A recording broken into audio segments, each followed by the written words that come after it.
Thank you all very much for coming today to the launch of the Global Think Tanks Index 2014. As many of you know, I'm the National Executive Director of the Australian Institute of International Affairs, and it's a real pleasure to welcome you here on behalf of all of the partners who are celebrating you today. So I'd like to acknowledge everyone who's joined us from the Australian Institute, from the Strategic and Defence Studies Centre at ANU, and from the Australian Strategic Policy Institute. I'd also like to acknowledge members of the diplomatic community who are here today, including His Excellency, the Ambassador of Non-governmental. Thank you for joining us. I'm going to make a few rather brief opening remarks about think tanks in general, and then we're going to turn over to each of the partners to tell you a little bit more about their work.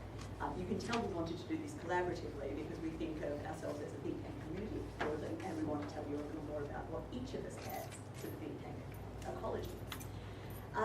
I want to spend a few moments before we start just talking about what I'm thinking by think tanks, thinking about think tanks. Earlier this year, I published a piece on the Lowy Interpreter talking about think tanks, how they work, particularly reporting on going to the Global Think Tank Summit organised by the University of Pennsylvania, the people who produced this index. It was originally published in Interpreter, which is fine, it's a community we talk to, but then it got republished on the Drum, which gave me an opportunity to see what ordinary people think about think tanks.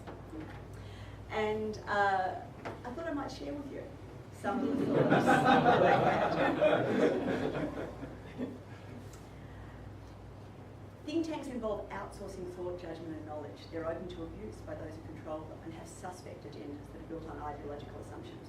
We don't vote for them. We don't get to hold them to account for the stuff-ups they create. Think tanks are a luxury for the powerful to increase their power and the indolent for their amusement. Their goal is to spread misinformation and further the ideological interests of the ruling elite. Just another name for lobbyists. They often act as a front for their powerful and wealthy bankers. They're very much a cause of the gridlock we see in government. They're part of the corruption of the government process. So if I put them together, a lot of the things I was reading would come down to three ideas. Firstly, that think tanks are undemocratic in some way, that think tanks are beholden to special interest, and then finally, that they're either out of touch or unaccountable in what they do. And I'd like to deal with each of those head on, because I think those are all off the point, at least, of the think tanks that we're trying to talk about today. So the first idea that think tanks are somehow against democracy, I think shows a real misunderstanding of what it is that we think democracy should be. Government should make decisions. That's what government is elected for. But government should have a range of ways to get input into its decision making. It should have good evidence-based work from a number of different sources that help make better decisions in the public interest. And the idea that, say, governments are never, I say, beholden to interest, perhaps not seeing greater public good, I think that's a fairly fanciful idea of the way the government really works. Particularly in my area in foreign affairs, there's a number of things that it's just difficult for government to work on. Governments tend to focus on the day-to-day issues, which they have to, on the crisis in international affairs, which they have to, and it's very hard for them, for example, to look at long-term thinking. And so some of the institutes who are here today very much try to fill that gap, to say we can look out into the future, we can look at issues that are perhaps not being seen enough, and we can provide input, decision by government, input by think tank. One interesting aspect of this is watching what's happening in a country like China, where think tanks are seen as a way of making society more democratic. That instead of having decisions all made by government, there is an idea that opening up to input from other actors might be useful. And there's been some very interesting statements by President Tu and now by President Xi about asking think tanks to play their role in society to provide much better advice and input into government thinking. So, as I say, I don't think there's anything inherently undemocratic. The second idea of being beholden to special interest, that obviously is a real issue. And there are think tanks, or things that call themselves think tanks, which very much are beholden to special interests. There are some that I probably wouldn't count as think tanks. I think of them as PR operations. I would not see them as being in the same network that we work with. But what I would say there is that the really key thing for think about talking about who influences our agenda or who influences our thinking and making that evident. So one thing that the Australian Institute of International Affairs has done in the last month is signing up to a global think tank transparency initiative, where we're agreeing, on top of already putting our financial statements on our website, which we've done forever, we're now publishing any special project funding that we get for particular projects and making that evidence. So you can see everyone who's funded us for a particular project, and you can make your own decision about whether that's affected our judgment in any way. And I think that's the sort of thing that think tanks want to do, to make clear that they, that they are transparent, that they are accountable. So that last idea that we're out of touch or unaccountable, I think the real counter to that is saying, if we look at the moment about the issues that are facing us in the world, do we feel, as a whole, that policymakers are getting it right? They're entirely on top of the problems in the world. And if we don't feel that, which I suspect a lot of us wouldn't, what can we be doing to try to help? In my area, in international relations, what we're seeing right at the moment is a real failure of multilateralism. We're seeing a failure of the ability of countries to coordinate to fix problems, particularly wicked problems. So if you look at climate change as a clear one, it's very hard for countries to work together on something like this. It's hard for governments to do. And in those sort of circumstances, you say that non-government actors can help. They can provide networks, they can provide input, they can provide ideas, they can help with agendas to try to move debates forward, which for whatever reason are more difficult for governments to do.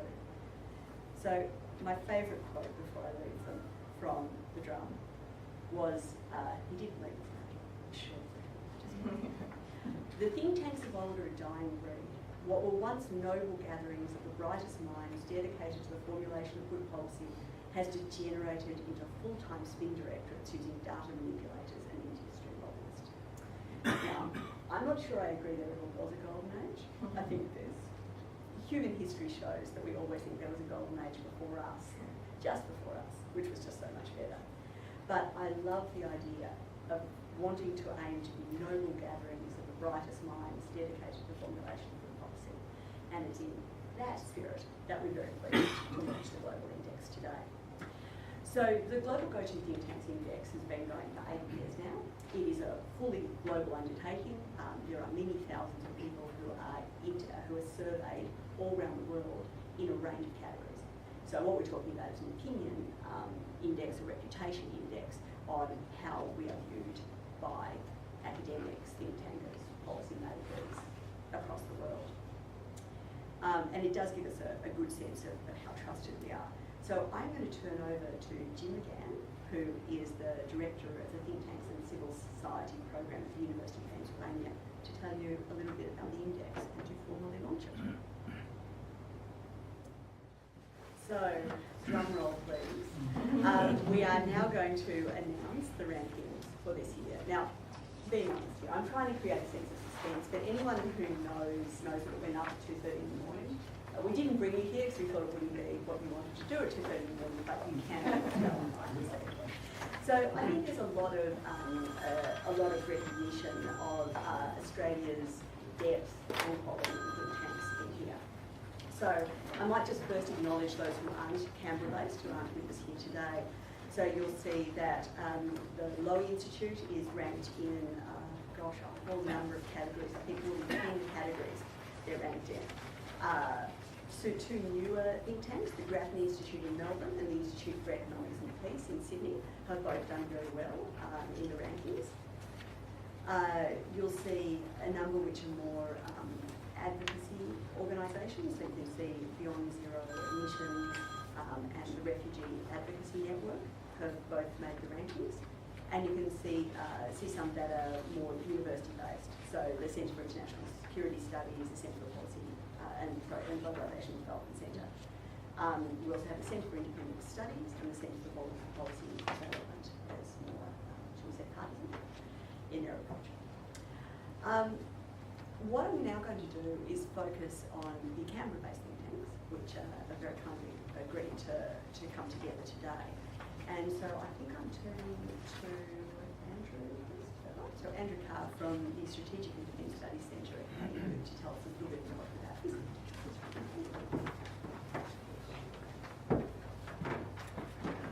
All right, thank you all very much for coming along today, and particularly can I thank the AIIA for their generous efforts to host this event. We think these events, whatever our rankings end up being, are very useful for thinking of ourselves as part of a Canberra research community. Given Melissa's earlier discussions of the comments from the drum, I'm going to avoid using the word think tank for a little bit. But I think it is very important for us to kind of see what we have in common despite our very different backgrounds and research interests and the areas for collaboration. And that's the area where I'm kind of quite pleased to see how much we have grown over the last few years in terms of potential collaboration. I think events like this have actually been very useful for encouraging that. The SDSC, or the Strategic and Defence Studies Centre, is one of the oldest of the kind of strategic and defence studies types of organisations in the world. Certainly one of the oldest in Australia, not quite as old as the AIIA. We were founded in 1966, so next year will be our 50th anniversary, and we'll hold plenty of celebrations, and we hope you'll be able to come and join us for those fantastic events. Over those years, we've had a number of standout scholars who've made a big contribution, not just as academic researchers, and it is academic study that is the foundation of our organisation, but also wearing our second hat in terms of trying to contribute to a policy audience, and partly because we believe in the importance of these issues, partly because we believe that is part of the duty and responsibility we have as an organisation that is funded by the taxpayers as part of the university.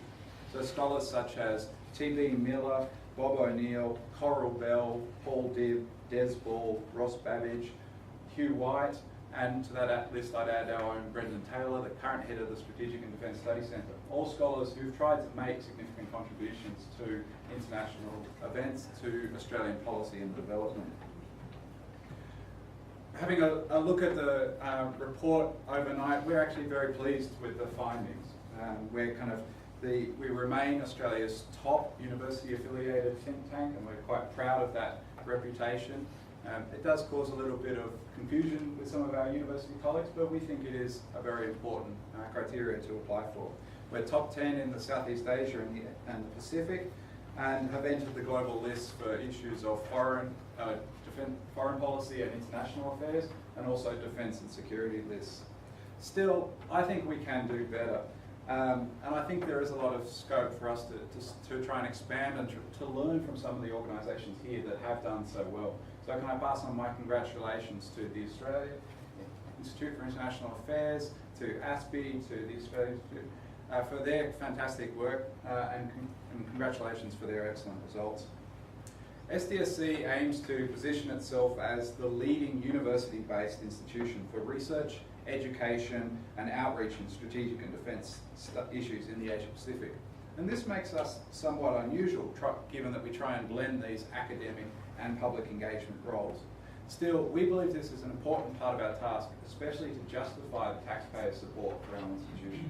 With the rise of think tanks in recent years, and certainly over the last few decades, it's ever more important that if any of our organisations want public funding and public support, that we believe we have to return some of that to the public by being engaged in the media debates, by engaging in policy relevant research.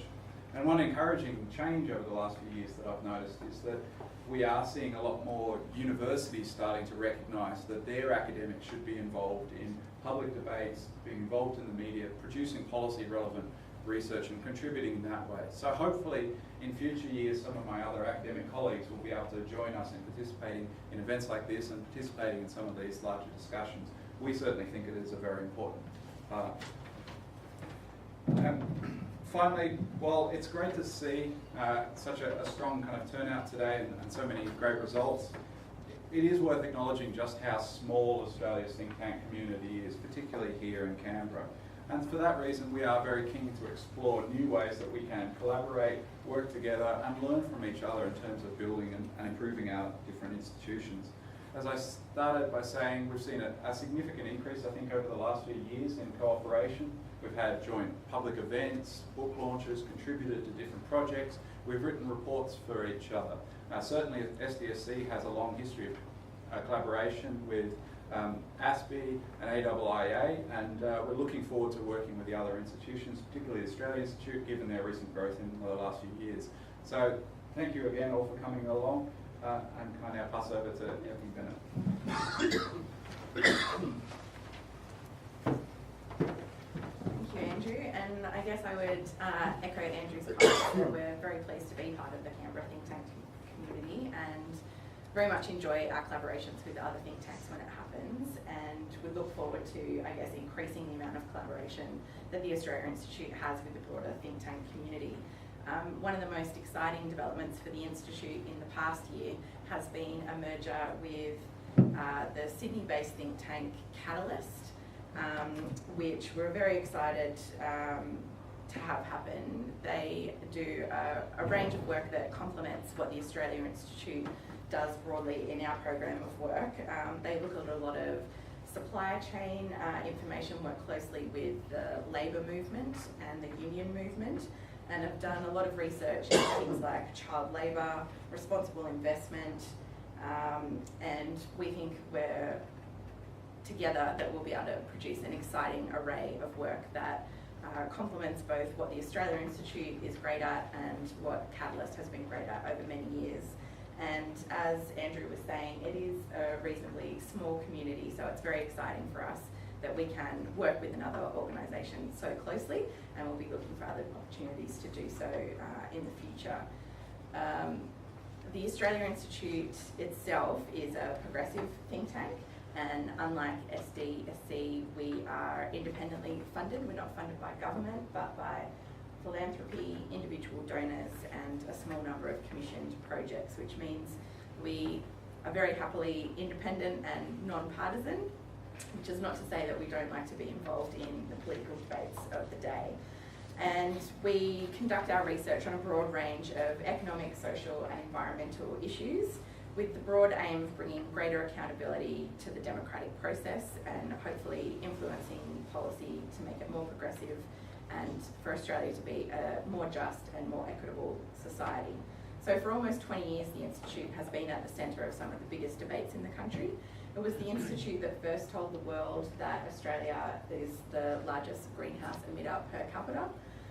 Many, many years ago now, we introduced the term affluenza to the national lexicon at the peak of the credit bubble in around 2005.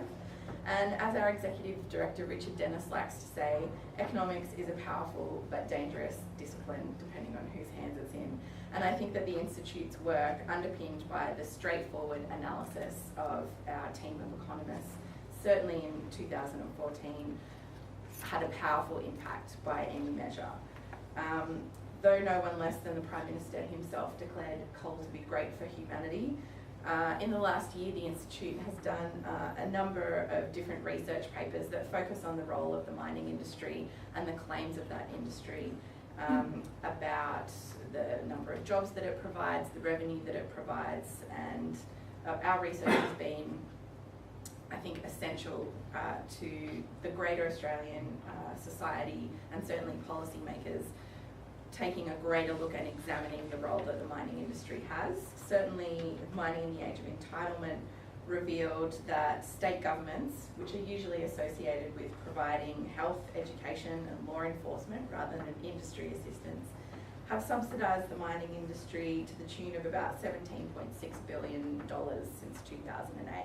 And it's this kind of research that kind of examines a lot of things that are publicly available to challenge a lot of the claims and the misleading PR that's put about by what is a reasonably enormous industry, but what has also been shown by our research to be much smaller than the Australian public thinks in terms of the employment it provides, and to have a much smaller role in the economy than is claimed by the industry itself.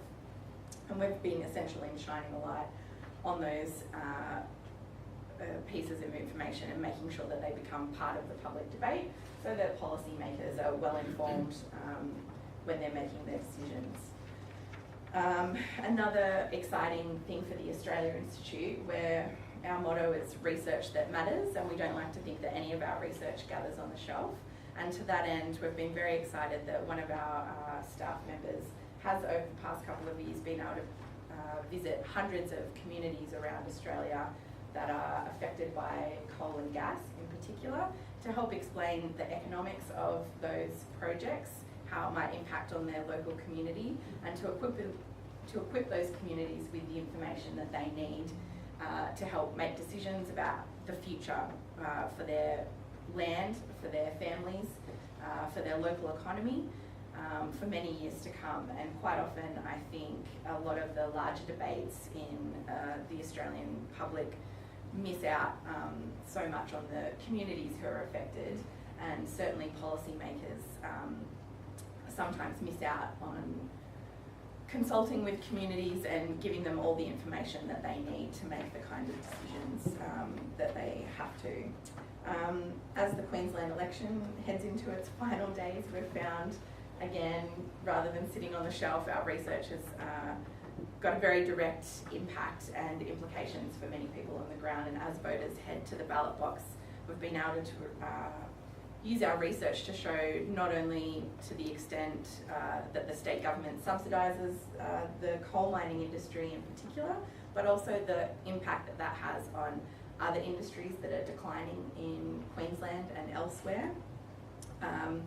For example, we've been able to reveal to the public that Queensland state revenue generates as much from motor vehicle registrations as it does from coal mining royalties and other things, which is certainly something that the Queensland public by far and away largely is not aware of. So those kind of direct applications for our research we find to be very interesting, and certainly one of the most enjoyable aspects of what the Australia Institute does.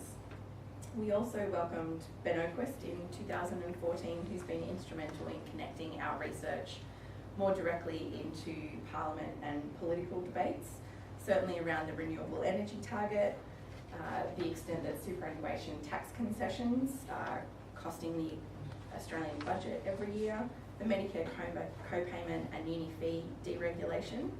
And though the Australia Institute is and has been a vocal advocate for the carbon tax, and we were very disappointed that it was abolished, there's no doubt that the Institute was able to play a central role in saving the renewable energy target and a whole host of other renewable energy policies that unquestionably, in the Institute's view, contribute a huge amount to the Australian economy and society, and will go a long way to tackling the crisis that Australia and the world faces in the shape of climate change.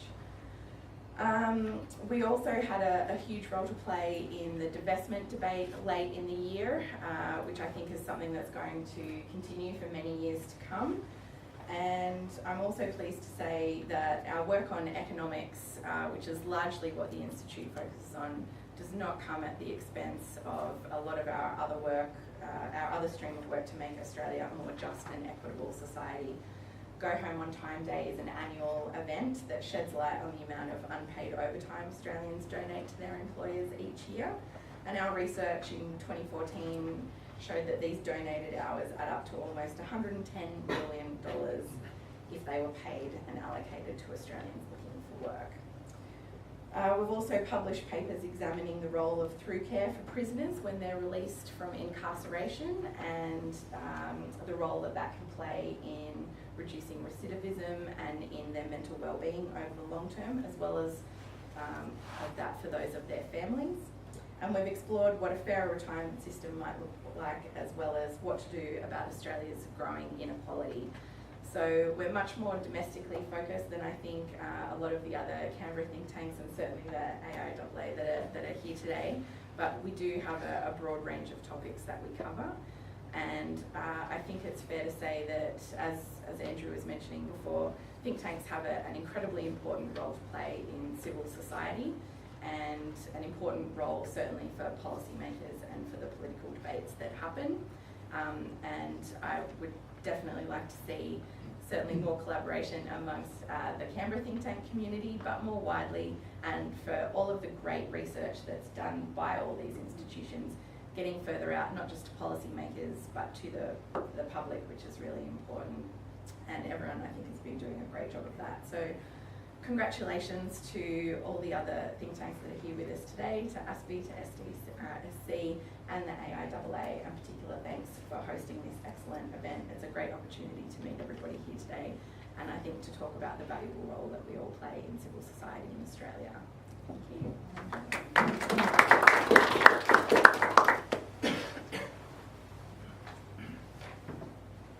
Thank you all for coming today. It was great to read that piece on the drum, Melissa. I really enjoyed it. And I did also enjoy your comments probably even more. But, one of the things that was really heartening about it was that there were actually people who knew what a think tank was. Now, when I started ASPI about 18 months ago, I thought, oh, what do I call myself? I call myself a think tanker. But then I thought someone might think that's rhyming slang for something else. I'll have to come up with another one. Needless to say, it's a more modest kind of name. Melissa, can I thank you, but can also thank members of the audience and also our more direct colleagues in other think tanks. We rely very heavily on each other. The ability for Australian think tanks to cover the breadth of issues that affect Australians is really difficult. There are so many out there.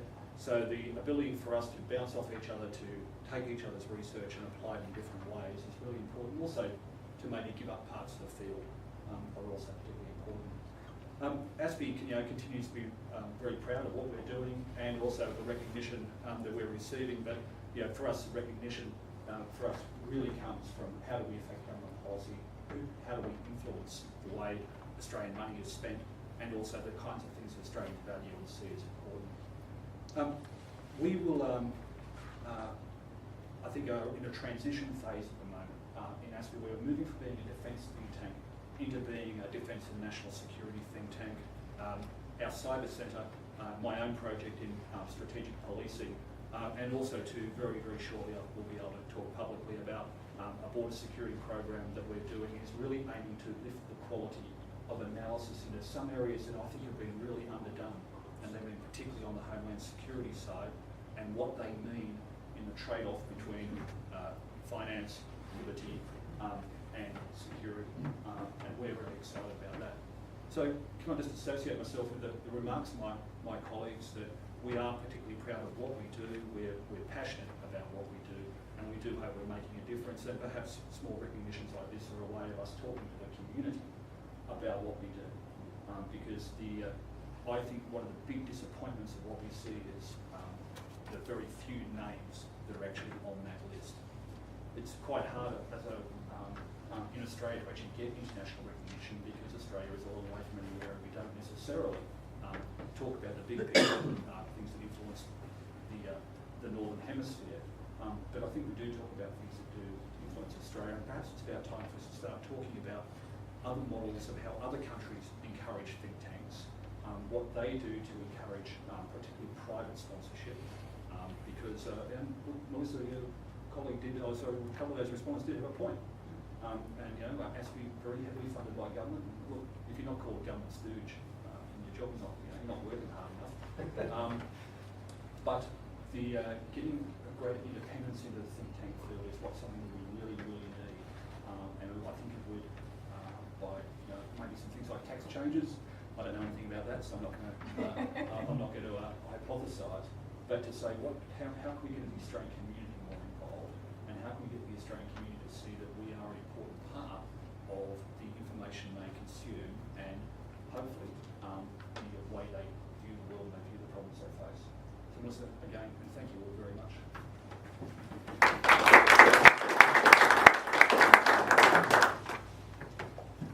Thank you all for very thoughtful comments. The AAA is very much a civil society organisation in the way that my colleagues have talked about. We're very old. We've been going 91 years now. We're originally a branch of Chatham House out of London. And in that sense, we predate the Department of Foreign Affairs and Trade, though we don't take the name very often.